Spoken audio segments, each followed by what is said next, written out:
Hey, welcome to Why Are We Here, presented by Your Crystal Shop. I am your host, Kathleen, and I'm here with my co-hosts, Callie and Jackie.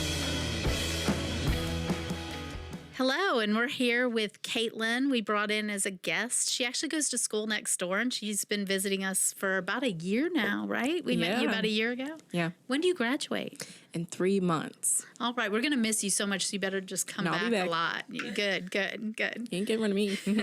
So today we are going to talk about Mercury in retrograde because we're all in the middle of it. Last week was really rough. It was for me. I don't know about anybody else, but... Definitely for sure. Oh, yeah. Me and Callie had it out, and it was good, actually. We all need Jeez. We do need some contrast. We're good now. We're good now. We made some changes. No, it's evening out. Is it over in like a week? No, it's like all month. Yeah. Man, the end of the month is like in 2 weeks. Yeah. Yeah, it's in a week and a half. That's what I thought. It's over on the 29th or something. 29th. And today's, and then there's always a little whip at the end. So snatch your wig. It's going to take us into August. Snatch your wig right off. More than that. I wish it was just that.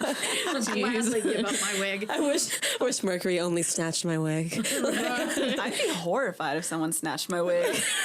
Depending on what's underneath. Girl, that's why my cousin told us, let me fix you up. I was bald. You couldn't fix me up. Oh, and it would hurt, too. You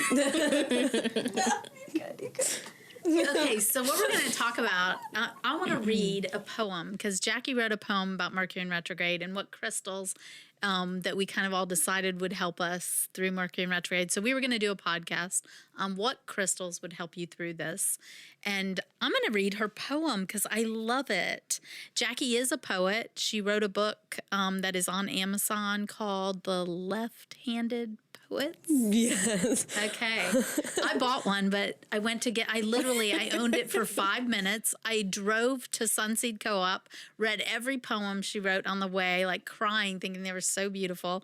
And I go to where she works and please, will you autograph this to me? And she's, I want to write something special, so I'll take it home and I'll give it to you later. That was about 6 months ago. I had one on my desk as well, and that's also gone. So she knows how to sell books. She bought more. So don't let Jackie know you're the one that bought it. Okay, I want to read her poem. I want to read her poem because I think it is so phenomenal. So here we go. When Mercury's in retrograde, we're filled with angst and dread, for fear that what we hold inside will seep out from our heads. Communication goes awry, electronics fail and break. Rest assured, a contract signed is indeed a big mistake. Thankfully, a silver lining, the planet's gift to us, precious gems and minerals held inside the Earth's crust. There's one I tend to keep so close when we enter into this phase. Larimar is the crystal that can soothe in many ways. Its ocean blue will calm the soul and keep anxiety at bay, while clearing away blockages so you know exactly what to say. Its energy is soft and tranquil, the nurturer a gentle stone. I assure you that when kept near, you'll never feel alone. Look, I got a lot on. I need it. And for those of us who need some extra calming of the mind, lithium should be added to seriously unwind. The combination of the two will take you beyond Zen, forgetting why you felt so bad before you can count to 10. So when Mercury is standing still and everything feels all wrong, hold Larimar and lithium, and those feelings won't last long. Holy cow, that was a girl. Like the poets do. She is so talented. She really is. Yeah. Holy cow. Unbelievable. We all are, really. Good things are about to happen. Thanks. But let's talk about Mercury in retrograde. Why is there 5 planets in retrograde right now? Someone said that, and I wasn't sure if that was true or not. It feels like it. Mercury is, Saturn is, Neptune is, Venus is not. I believe Pluto is, and Uranus. Did anyone count? Yeah, 5. So that's true. And then we're in the middle of 2 eclipses. And the day I had a terrible day, I was outside just going, taking a breath, and I look up and there's a full moon. So let's add to this. Yeah. It's getting worse. Today is the eclipse. Today is the eclipse. Well, it's tomorrow morning, right? Isn't it in the morning tomorrow? It's like tonight? Midnight, or it's around. No, it's tonight. It just depends on what part of the world you're in. Oh, okay. Here it's tonight. Let's start with today. Mercury. The main reason Caitlin's here is because we want her to ask some questions, because she's new to all this. She really is. So we don't want to be just the 3 of us pretending we know it all. So we brought Caitlin to ask some good questions. That's all right. But Jackie, how would you explain what retrograde means and why we're having a hard time? What it means in the sense of Science. Like, what is going on when a planet retrogrades? Is it going backwards? Is that what it means? at a fast pace. It's in reverse. No, so retrograde only happens in a heliocentric universe, so something that travels in a circular motion. Yeah, cycles. Yeah. So really all it means is you can kind of look at it in reference to when you're on a highway and you're coming up next to another car, and for that instant that you're next to the car, you're both moving forward.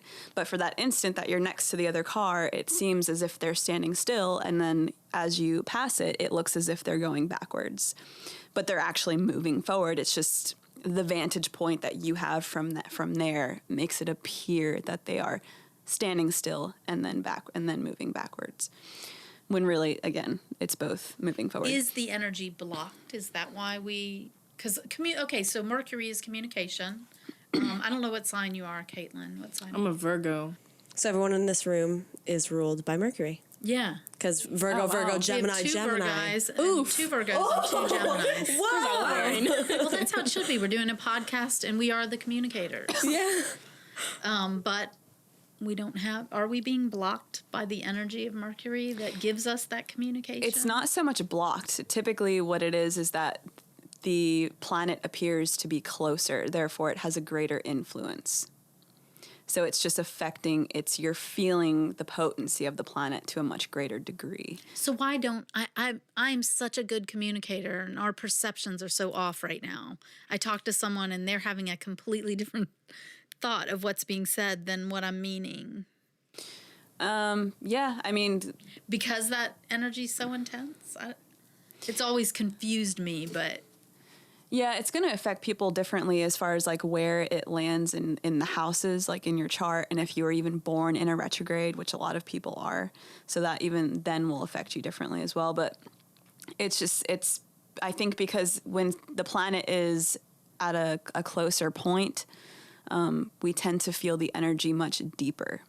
So it will trigger different emotional... Instead of talking, I'm crying. Yeah, yeah, and it'll trigger or things yelling. So what should we that expect we haven't dealt with. I'm shutting up. I'm just I just get terrified. That's the best thing to do. Yeah. We could zipper our mouths for 3 weeks. Yeah. Great. So what should we expect from this? Because mostly what I'm going through is financial and emotional. So is that mostly what it is? Well, financial is falling into there's different planets affecting that right now. Saturn is the biggest one. Saturn is not, and then it's... To go away. I do feel like, Caitlin, and this I think is happening to all of us, I do think abundance is coming. I think abundance is a frequency that will be here because we're getting closer to 5D. And as we do, that means you can have whatever you want. You can have whatever you want. So that's going to bust open at one time. Right now, what I'm feeling, especially for myself, is every little bit of fear I've ever had of lack is surfacing. So I'm having to deal with it. And because I'm in a position that I employ people and stuff, I got scared the other day, or I can get right on top of it and start manifesting, and I correct it. And I was able to do that together with Callie. When we were opposing each other for just that 1 day and a half, literally no one walked in the store. We hadn't made sales. And then the moment we got it, and we literally sent our manifesting dreams into a bigger direction, and I think what we really hit was what we were supposed to do in the beginning. But we were going off in little directions, not sure where we were going, really, just trying so many different things. But I think we have a really focused plan now. And it feels good. It feels like the right thing. It feels like what's going to happen. But we had to go through. I mean, I wish we hadn't. I wish we'd have done it in a different way. Yeah. We had to go through a fear process. That's like when I was talking to you about failure. It's like, it's never bad. I mean, you always have to grow from it, from everything. Right. You need the contrast. It's like the bad pizza. Yeah. It's the bad pizza. You had to have bad pizza. We had to have the shit and pizza. now we know the pizza's going to be good. You have to have terrible, like, Pizza Hut terrible pizza to know that I like Papa John's. Pizza Hut. Yes. I think Pizza Hut. I like it, but it hurts. Let's go to terrible.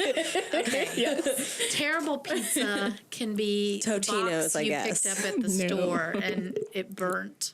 Mm-hmm. Your oven doesn't cook right and it burnt. And the best pizza is in Miami at the something Brothers. Primati Brothers. That is the best pizza. You need to know what bad pizza is to enjoy it in order to enjoy the good pizza. You can't just have bad pizza all the time. Are they snacks? Or good pizza all the time. No. They're all different types of snacks. Ooh.